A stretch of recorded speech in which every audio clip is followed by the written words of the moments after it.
네, 안녕하세요. 반갑습니다. 네, 리아 북클럽의 리아쌤입니다. 네. 자, 오늘도, 레미제라블을 가지고 왔습니다. 자, 레미제라블 1권이고요. 지금 3차 시, 예.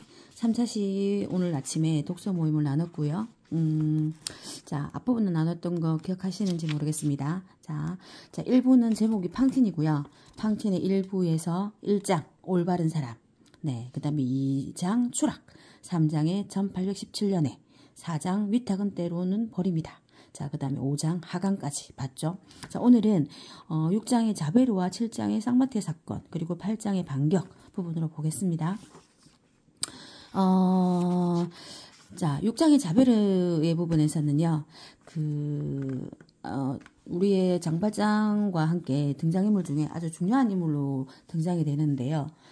자베르는 장발장이 이제 형무소에서 나오고 나서 계속 끊임없이 장발장을 뒤쫓고 쫓는 인물이죠. 네, 원래 형무소에서 수감하고 있을 때 거기에 간수로 있었던 사람이 자베르입니다.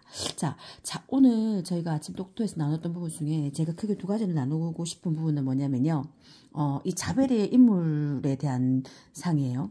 자, 막상 우리의 장발장을 계속 쫓고 괴롭히고 막 이렇게 하는 부분들이 이 자베르라는 인물이 그냥 악역이라고 단순하게 생각하기에는 조금 이 작가가 빅토르 휴고가 그렇게 쓰지 않아요. 정말 이렇게 우리가 우리가 어떻게 보면 아주 심플한 어떤 구조에서는 착한 사람, 우리 장발장은 주인공이니까 선한 사람, 그리고 장발장을 괴롭히는 악인, 나쁜 사람은 약간 이렇게 반대로 이렇게 딱 나오잖아요. 선하게 딱 구분되는 인간상들이 보통 나오기 마련인데 그렇지 않아요. 예, 장발장 역시 어떤 착한가 나쁨 또는 선악이라고 할게요. 그런 것들이 섞여 있는 사람이고 이 자베르 역시 마찬가지예요. 단순하게 조금 악인 나쁜 사람으로 보기에는 이 빅토르 휴고가 참 다르게 쓰고 있다는 부분 한번 봤으면 좋겠거든요.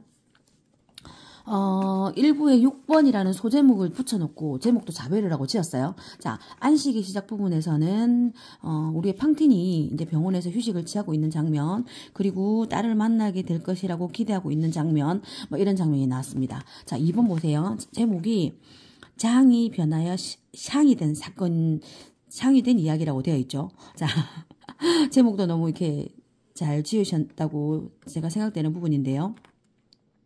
자, 우리의 자베르가 누구를 찾아오느냐면요. 지금은 마들렌 시장에 되어 있는 장발장을 찾아옵니다. 그러면서 자기가 잘못했던 어떤 죄를 이렇게 회개하죠. 그러면서 이 이야기가 시작되거든요. 자, 자기는 장발장이 지금 시장님이라고 착각했었다. 그래서 고발을 했다. 그런데 아니더라. 왜 아닐까? 예, 진짜 장발장이 발견됐다는 거죠. 여기 보세요. 샹마티의 영감이라는 거예요. 근데 이 샹마티의 영감이 어떻게 해서 장발장이 된 거를 보면 우연의 연속들이 있잖아요. 정말 희한하게 가중되는데 보세요. 여기 보면 이렇게 되어 있습니다. 자, 그런데 가중된 절도죄로 형무소에 가기 전에 장발장이 무슨 일을 했는가 하면 바로 나뭇가지를 치는 일을 했고 어디서 살았는가를 하면 바로 파브롤에서 살았습니다. 또 다른 사실도 있습니다. 이렇게 돼 있어. 장이라는 단어를 샥이라고 쓰기도 하고요. 마티에, 이 사람의 이름이 하필 우리 장발장의 어머니 성과 같죠. 네. 그래서 어머니 이름을 따서 마티에인데 발음이 좀 바뀌어서 샹마티에 이렇게 됐다. 자, 너무 또 웃긴 건 뭐냐면요. 이 사람이 너무나 장발장을 닮았다고 하는 거예요. 이 사람을 보고 두 사람 장발장이라고 정인하는 사람이 4사람이나 나오거든요. 네. 자, 그런 사람들은 진창이 아닌 때에는 먼지입니다. 네. 볼게요. 자, 자베르는 순진한 눈동자로 마들렌 씨를 바라보았는데 그 눈동자 속에는 별로 현명하지는 않지만 엄격하고 순수한 그의 양심이 보이는 것 같았다. 네, 지금 자베르 설명하는 부분인데 엄격하고 순수한 그의 양심을 보는 것 같다고 하는 거예요. 자, 그러면서 자베르가 장발장한테 어떤 얘기를 하는지 한번 볼게요. 저는 여태까지 가혹한 일이 많았습니다. 남들에 대해서요. 그것은 정당했습니다. 저는 잘해온 것입니다.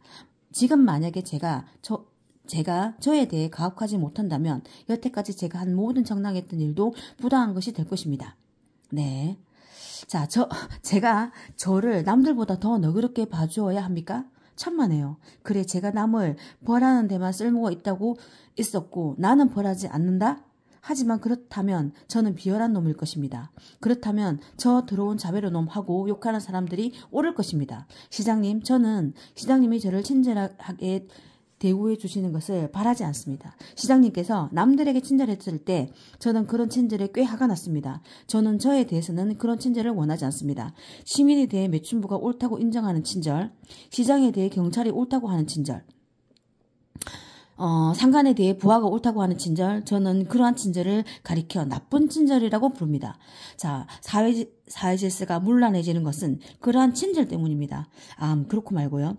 친절함은 퍽 쉬운 일이고 공정함은 어려운 일입니다. 자, 지금 우리 자베르 말을 들어보면 자베르는 자기의 논리로서는요, 자기의 정당함을 얘기해요. 자기의 어떤 이런 가혹했던 이런 행동들이 타인의 뿐만 아니라 나한테도 그대로 적용된다고 해요. 저는 이 부분에서 자베르는 적어도 위선적인 사람은 아니구나 라고 저는 생각했거든요. 근데 그런 부분이 뒤에도 언급되는 부분이 나옵니다. 저는 이 자베르가 추구하는 게 보면 사회 질서, 국가 체제 또는 뭐 법 이런 거를 신봉하는 사람, 네, 그렇게 봤어요. 그리고 여기서 대치되는 것이 뭐냐면 자베르의 공정함과 그 다음에 우리의 장발장의 친절함이죠. 이게 약간 대치되는 부분으로 나오고 있죠. 자, 그것은 이상하게 정직한 사람의 뭔지 알 수 없는 기묘한 위대함을 주었다. 자, 이 자베르를 묘사하는 부분에서 이렇게 나왔고요. 지금 뒷부분의 그 부분을 같이 볼게요.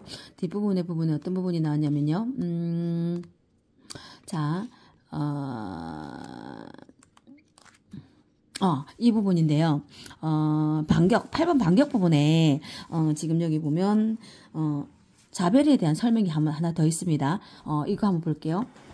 자, 자베르는 그렇게 무시무시했지만 전혀 야비하지는 않았다. 성실함, 정직함, 솔직함, 확신, 의무감은 잘못할 때에는 끔찍스러운 것이 될 수 있지만 끔찍스러운 때조차 여전히 위대한 것이며 인간의 양심에 고유한 그러한 것들의 위험은 두려움 속에서도 오래 지속된다. 그러한 것들은 과오라는 결점을 갖고 있는 미덕이다. 잔악하기 짝이 없는 광신자의 정직하고도 무자비한 기쁨 속에서 뭔지 알 수 없는 비통하고도 존경할 만한 광의가 있다. 자, 무시무시한 행복 속에 있는 자베르는 자기도 모르게 모든 무지한 승리자처럼 가엾은 존재가 되어 있었다. 선의 모든 악이라고 부를 수 있는 것이 나타나 있는 그런 얼굴처럼 비통하고 무시무시한 것은 아무것도 없다. 자, 자베르를 묘사하는 부분에서 보세요. 성실함이라든지 정직감, 솔직감, 확신, 의무감 이런 어떤 것을 정말 그 칼같이 지키는 사람으로 나와요. 그렇죠? 위에서 보면 여기 보면 사회의 칼 뭐 이렇게 되어 있는데요. 지금 무지한 승리자처럼 가엾은 존재라는 저는 이 비유가 너무 자베르를 정확하게 말하는 부분 같거든요. 자베르는 지금 장발장이 자기를 상바티의 사건에서 자기가 장발장이라고 이제 밝히는 부분에서 그래 내가 옳았어. 내가 생각했던 저 마들렌 시장이 역시 장발장이었어. 그러면서 지금 장발장을 체포하러 갈 거거든요. 그러면서 자기는 승리자야. 이겼잖아요. 그런데 이 보세요. 수식어가 무지한이에요. 무지한. 네. 뭐 현명하다거나 똑똑한 게 아니죠. 자, 무지한 승리자처럼 자 어떤 존재? 가엾다. 이 존재가 왠지 가엾다라는 거예요. 자, 오늘 아침에 독서 모임에서 어떤 얘기를 나누냐면요. 우리의 주인공인 장발장의 어떤 인물됨과 특성을 얘기하면서 자, 이 양대 기둥이라고 될 수 있는 부분이 누구냐면 이 자베르라는 인물인 거예요.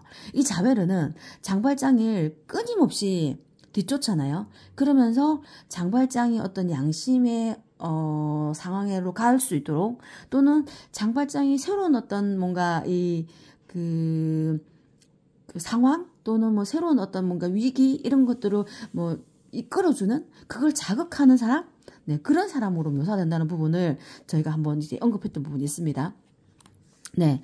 자, 레미제라블을 읽으면서 우리의 장발장과 함께 이 자벨의 형사를 좀 유심하게 보는 거. 내가 봤을 때 자벨은 어떤 사람 같을까? 이런 거 보시는 부분이 참 재밌을 것 같아요. 그리고 실제로 어떤 얘기를 나누셨냐면요. 자기는 장발장뿐만 아니라 이 자벨에 대한 인물에 대한 어떤 좋은 감정을 보고 있다. 내가 봤을 때 자베르는 참 괜찮은 사람이다. 라고 얘기해 주셨던 분이, 두 분이나 계셨어요. 네. 참고해서 보세요. 근데 저는 이제 이런 질문을 던졌어요. 그러면 자베르가 옳지, 이런 어떤 성실함과 정직함과 솔직함이 다 있는데, 자베르한테 만약에 부족한 게 있다면 뭐가 부족할까? 2% 부족한 건 뭘까? 라는 생각을 했던 부분은 뭘까라고 질문을 제가 이제 했거든요. 근데 어떤 분은 어떤 얘기를 했었냐면, 자베르한테는 왠지 사랑이 없다. 또는 연민이 없다. 정이 없다. 이런 얘기를 해주셨어요. 비슷하게, 네, 저도 봤거든요. 네. 친절함과 공정함에서 나는 무엇을 더 선택해야 될까? 공정하고 평등하고 정말 확실한 어떤 그런 법의 규율로 되는 그 부분이 더 중요한 건지, 아니면 예외를 두고 친절하게 대하는 것이 더 좋은 것인지. 예를 들면 지금 자베르의 말대로 하면 그런 친절은 나쁜 친절이다. 이렇게 얘기하죠. 예. 정확하게 이렇게 우리가 정답을 내릴 수는 없지만 이런 생각들을 고민들을 하게 돼요. 근데 저는 이 얘기에서 한 가지 더 얘기를 해보고 싶은 거는, 연결해서 해보고 싶은 건 어떤 거냐면요. 이 샹마티의 사건의 1번에서 보면요. 생플리스 순이라는 분이 나와요. 이 수녀분이 누구죠? 우리의 팡틴을 보호하고 이제 지금 돌봐주는 분으로 나오시거든요. 근데 이 생플리스라는 수녀 이름 자체가 정말 이 시칠리아의 성녀로 불리시던 그런 분이시라는 거예요. 그래서 이 사람은 결코 거짓말을 하지 않은 사람인 거예요. 거짓말은 최고의 악이다 라고 생각하는 사람이었어요. 자, 그런데 여기 반전이 하나 있어요. 이런 어떤 지금 이 수녀님이, 생플리스 수녀님이 마지막에 장발장을 찾아오는 자베르한테, 자기의 어떤 가치관이나 확고했던 그런 어떤 자기 이름에 붙여진 그런 거짓말 하지 않는다는 그 법칙을 깨버리거든요. 자, 어떻게 깨졌는지 보세요. 이렇게 나옵니다. 자, 수녀는 거짓말을 했다. 계속하여 서슴지 않고 재빠르게 헌신적으로 연겁 후 2번 거짓말을 했다. 오, 성스러운 처녀여. 그대는 여러 해 전부터 이 사바 세계의 몸이 아니었다. 그대는 광명 속에서 그대의 자매인 동정녀들과 그대의 형제인 천사들을 따라갔다. 그 거짓말도 천국에서 그대를 위해 부디 헤아려지기를, 이렇게 쓰고 있죠. 네. 자기의 정말 철칙과 같은 절대 거짓말하지 않는다는 이 법칙이 어떤 상황에 깨질 수도 있다. 완전하게 우리의 자베르가 생각했던 그런 기준, 판단, 그게 항상 적용될 필요는 없다. 때로는 바뀔 수 있다. 이걸 약간 눈듯이 던져주는 느낌이었습니다. 자, 이 마지막 부분, 1부의 마지막 부분에서는 제가 이제 자베르 부분 봤던 부분이고요. 자, 두 번째 부분은요, 이제 이 샹마티의 사건을 보는 부분인데, 우리 이제 장발장이, 자, 3번 제목이죠. 머릿속의 태풍이라는 제목으로 고뇌의 밤을 보내는 시간이 나옵니다. 자, 나를 대신해서 샹마티에라는 사람이 장발장이라는 누명을 쓰고 지금 재판을 받기 위해 들어갔다는 거예요. 만약에 이 사람이 장발장이라는 어떤 누명을 쓰고 만약에 재판을 받는다면 최소한 이 사람 무기징역이고 사형까지 갈 수 있는 그런 어떤 상황이죠. 근데 장발장이 고민하죠. 내가 이거를 눈 감으면, 나만 지금 얘기하지 않으면 이 샹마티에라는 이 남자분이 지금 자기를 죄를 뒤집어 쓰고 그렇게 될 수 있는 사건이죠. 자, 여기서 나오는 건 뭐냐면 어떤 단어가 나오냐면요. 볼게요. 오라, 내쫓고 싶었던 것이 들어와 있었다. 눈멀게 하고 싶었던 것이 그를 바라보고 있었다. 그의 양심, 즉 신이. 네. 자, 양심을 신이라고 표현한 이 문장, 이 세 줄의 문장이 저는 너무 좋았는데, 자, 보세요. 누구든 지금 내가 다시 감옥에 들어가고, 내가 다시 악의 소굴에 들어가게 되는 거는 장발장은 그걸 알기 때문에 더더욱 싫겠죠. 자기는 그냥 마들렌으로 살고 싶겠죠. 근데 어떻게 해요? 장발장의 양심이 꿈틀꿈틀거리는 거죠. 그 양심은 뭐다? 약간 신이다 라고 얘기했죠. 예. 그러면서 계속 고민하는 부분들이 나오는 부분이 있습니다. 자, 한번 이제 책에서 나오는 구절들을 한번 볼게요. 자, 거룩하고 참다운 목적은, 네. 자, 어떤 목적이 있었나? 자기 몸이 아니라 영혼을 구원하는 것, 다시 정직하고 착하게 되는 것, 올바른 사람이 되는 것, 자기가 항상 원하는 것은 주교가 자기에게 명한 것을, 특히 그것, 유독 그것이 아니었던가. 자, 보세요. 여기 또 해볼게요. 반대로 자수하고 그토록 비통한 오류의 희생양이 된 그 사나이를 구출하고 자기 이름을 밝히고 의무를 다하여 다시 제수 장발장이 된다면 그것이야말로 정말 자기의 부활을 성취하고 자기가 벗어난 지옥의 문을 영원히 닫아버리는 것이 되지 않겠는가. 자, 또 보세요. 밑에 이렇게 되어 있습니다. 오라, 그것이야말로 최대의 희생이고 가장 비통한 승리이고 뛰어넘어야 할 마지막 한 걸음이었다. 하지만 그래야만 했다. 아, 애달픈 운명이여. 그는 인간들의 눈앞에서 지옥 속으로 다시 들어가지 않고서는 하나님의 눈앞에서 신성으로 들어갈 수가 없는 것인가. 자, 뛰어넘어야 할 마지막 한 걸음이라고 지금 되어 있는 부분이 신이 지금 만약에 있다면 장발장한테 이런 어떤 결정, 이런 어떤 순간에 네가 어떻게 선택할 것인가에 대해서 내던져진다고 해야 될까요? 그런 느낌이죠. 자, 그리고 장발장은 끊임없이 있잖아요. 그 길을 가야 돼서 자기가 장발장인 걸 밝히는 것과 밝히지 않는 것 두 가지를 가지고 끊임없이 고민하면서 그 장소까지 가죠. 네, 그 가는 과정이 또 엄청 재밌게 써놨어요. 네, 또 한번, 네, 가서 보시면 좋을 것 같은데, 네, 가서 보시면 좋을 것 같은데요. 네, 제가 볼게요. 소제목에 보면요, 이제 꿈이 하나 나왔고요. 자기 마차가 고장이 나는 사건부터 나와요. 그리고 가다가, 막 정말 더 이상 마차가 없는 상황인데, 그래서 못 갈 상황인데, 장발장은 최선을 다해서 거기에 갈 것이라는 세팅으로 노력을 해요. 자, 그 노력이 했지만, 결국 그게 다다를 수 없을 수도 있어요. 근데 운명은요, 자, 신의 운명 또는 신의 손길, 신의 이끌림은요, 장발장을 그 재판소장에까지 들어가게 만들어요. 예, 장발장은 뭘 했다? 그 운명에 약간 내던지듯이 자기는 해요. 뭐다? 나는 거기 가서 내가 장발장이라는 것을 밝히겠다는 자기의 최선을 다한 노력을 하거든요. 근데 그 노력의 결과들이 다 이루어져요. 자, 꼬마가 와가지고 있잖아요. 그 마차 구하시죠라고 마차를 또 주는 장면, 이런 장면도 있었고요. 자, 그리고 막 나중에는 재판장 안에 들어가지 못할 상황인데 어떻게 해요?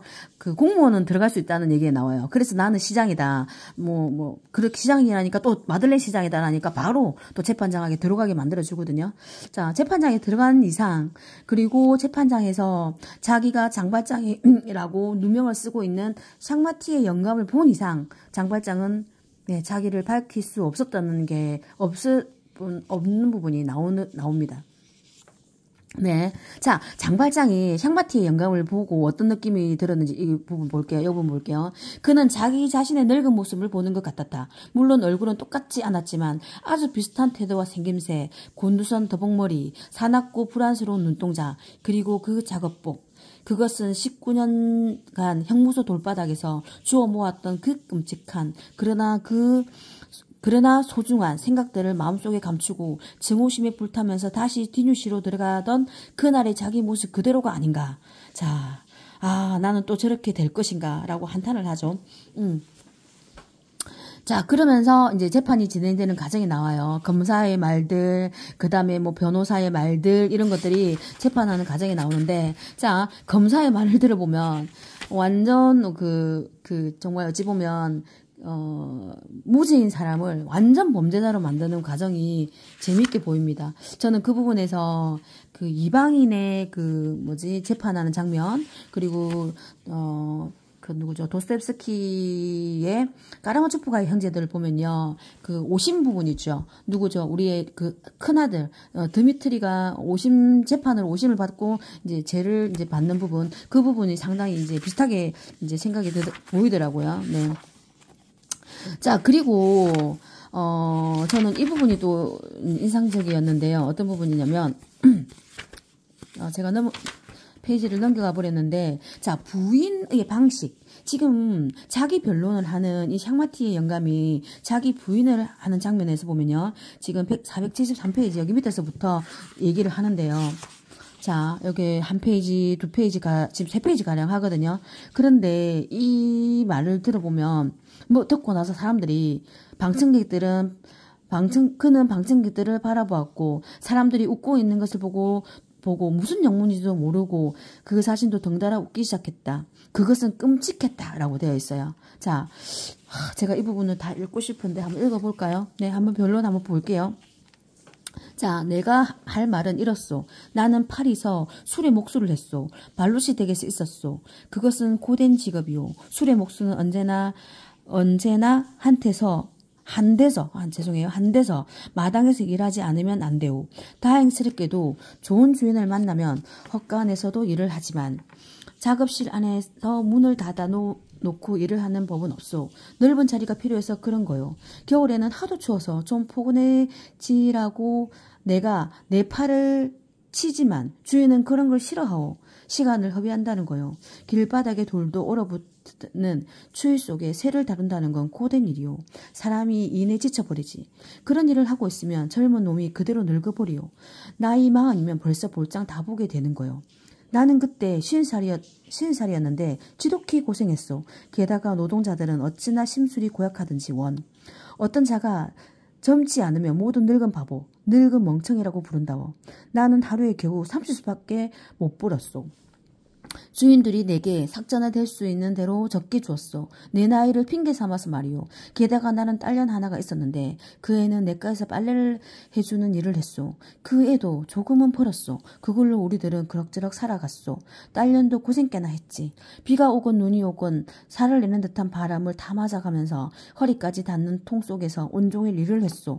물이 얼어도 상관없이 빨래는 해야 하오. 내의가 넉넉지 못한 사람들이 재촉하기 때문이요. 금세 빨아주지 않으면 당구를 놓친다오.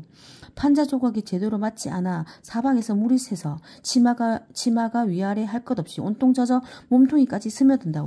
딸려는 또 앙팡주르의 빨래터에서도 일을 했는데 거기서는 물이 수도꼭지로 나오니까 통 속에는 안 들어가도 됐소. 앞의 수도꼭지에서 빨아 뒤의 대야에서 헹구는 거요. 문을 닫혀 있으니까 몸뚱이는 덜 춥지만 무시무시하게 뜨거운 김이 나서 눈을 상하게 하오. 딸려는 녹초가 되어 7시에 돌아와서는 이내 자버렸소. 그 애는 남편한테 늘상 두드려 맞았소. 그 애는 죽었소. 자, 우리는 정말 불행했소. 딸려는 춤 한 번 추러 가본 적이 없는 아주 조용하고 얌전한 아이였어. 다만 한 번 참에 화요일에 8시에 돌아와서 잔 일은 있었소. 이상이요. 내 말은 사실이요. 물어보기만 하면 돼요. 그렇고 말고 나는 참 바보야. 파리는 바다같이 넓은 곳인데 누가 샹마티의 영감을 알까? 그렇지만 발루시는 알고 있소. 발루시 댁에 가보시오.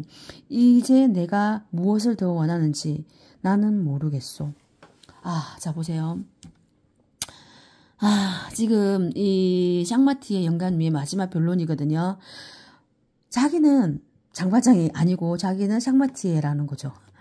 자, 이 얘기를 듣고 사람들은 그냥 웃는다는 거예요. 그런데 지금 자기를 변호해줄, 자기를 증명해줄 발루시라는 사람은요. 소환에 출두하지 않았대요. 파산해서 행방불명이 됐대요. 그러면 이 샹마티의 영감을 증명해줄 사람이 지금 없어요. 그런데 증명해줄 사람 없는데 이 샹마티의 영감을 장발장이라고 증명해줄 사람은 계속 나오는 거죠. 첫 번째 전과자 부르베, 이 사람이죠. 첫 번째 전과자 부르베고요. 그리고 두 번째 슈닐디웨 그 같이 있었던 사람, 이 사람이고요.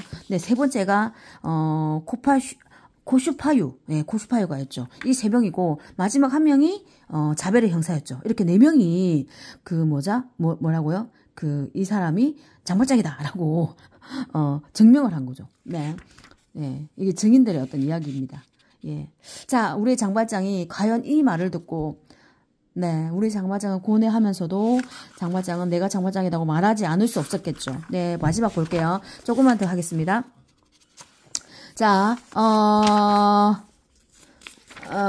잠깐만요. 놓치고 넘어가 버렸네요. 예.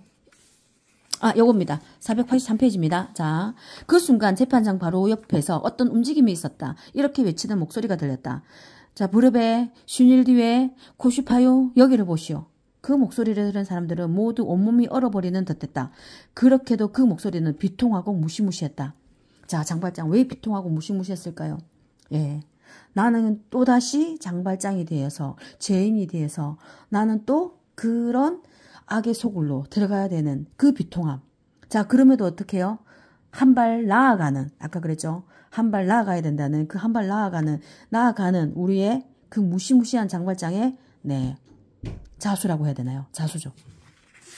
자, 너무 재밌어요. 너무 재밌고, 제가 지금 이 레미제라블을 1권을 오늘 마무리하면서요. 앞부분 전체 팡틴 부분을 일부 팡틴 부분을 영상을 몇 개 영상으로 정리하고 있는데요. 이런 과정들이 쌓여서 네, 전체 팡틴을 이제 전체 레미제라블을 이제 정리하는 시간이 되면 좋을 것 같고, 네, 제 블로그에 어떤 영상에 공유를 해서 같이 계속 가보겠습니다. 자, 다음 주는요 2부 코제트입니다. 자, 레미제라블의 2권이고요. 자, 잠깐 다음 주 차시를 한번 살짝 볼까요? 네, 2부는 제목이, 네, 우리의, 요 예쁜 아이죠. 예, 우리의 코제트입니다. 코제트로 갈 거고요. 코제트에서는 1장이 워털루, 네, 그 전투죠. 프랑스의 혁명, 프랑스의 전쟁, 뭐 이런 부분, 역사적인 부분이 또 앞부분 나올 것 같네요. 그 다음에 2번은 군함 오리옹이고요. 그 다음에 3번은 고인과 한 약속의 이행. 네. 제가 약간 어떤 느낌이냐면, 자, 1부 마지막에 제가 안 얘기한 한 부분은요, 1부 마지막에 보면요, 우리 이 코제트의 엄마죠. 코제트의 엄마 팡티는 1부에서 자기가 그리던 이 딸을 다시 만나지 못하고 죽게 됩니다. 네, 숨을 거두게 되죠. 그 죽어가는 팡틴의 귀에다가, 예, 우리의 장발장이 아무도 모르는 말, 아무도 듣지 못하는 말을 귓속말로 해주죠. 예, 귓속말을 해줬어요. 그리고 그 귓속말을 하자, 그 죽어간 그 누구죠? 우리의, 네, 팡틴이 미소를 지었다는 부분이 있었습니다. 예. 자, 이 부분 하나만 더 마지막으로 하겠다. 512페이지네요. 네. 자, 장발장이 팡틴의 귀에 대고 무슨 말을 했을 때 죽음의 놀람으로 가득 찬 그 창백한 입술을 위하 흐릿한 눈동자 속에 형언할 수 없는 미소가 떠오르는 것을 보았다는 것이다. 예. 자, 개인적으로 팡틴이 이 딸인 코제트를 한번 보고 죽었으면 좋았을 것 같은데 죽더라도 못 보고 죽더라고요. 네, 그 부분이 너무 안타까웠고, 예, 안타까웠는데 제가 그 얘기를 하니까 또 이런 얘기를 하시더라고요. 그렇기 때문에 장발장은 오히려 그 팡틴한테 약속을 하게 되고 코제트에 대한 더 책임감을 가지게 된 것은 아닐까라고 말씀하시는 부분들이 있었습니다. 예. 자, 긴 영상 들어주셔서 감사하고요. 자, 저희는 다음 주에 레미제라블 2권, 네, 2부, 네, 우리 코제트로 계속 이어갑니다. 네, 오늘도 감사합니다.